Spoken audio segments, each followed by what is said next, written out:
Hi, I'm Darcy Deeks, Senior Vice President with Ironsmith Inc. Ironsmith has been in business for 30 years making castings and fabricated products for the landscape architecture market, tree grates, trench grates, bollards. We're in city streets, amusement parks. I wanted our team here to start exploring CNC machining that they were only loosely familiar with. And we started out getting a used mill and having it reconditioned. And then of course the next step was to find a good software program that went along with that. We first got BobCAM V24 mill. We used it on a reconstructed 20-year-old knee mill that we got, and that was our first introduction into CNC machining.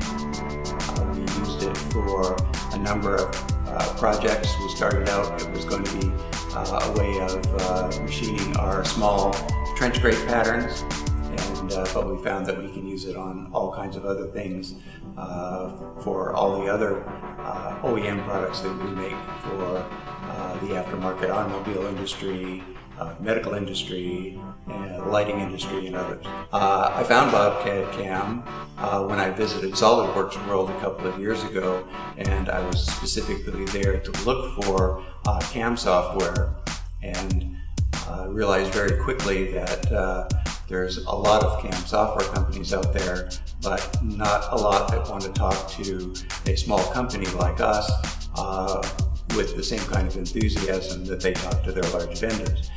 BobCAD-CAM people seem to be exactly the opposite of that, and they were very interested in what I did, not what they wanted to sell me.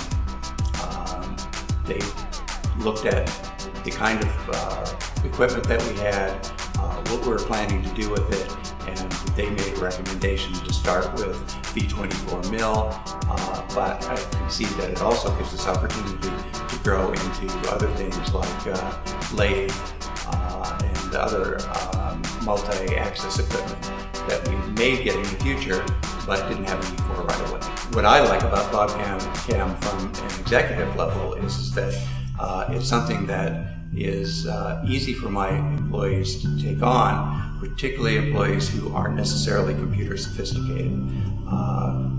We have people that in some instances could barely send email, but now they're doing tooling paths without any problem.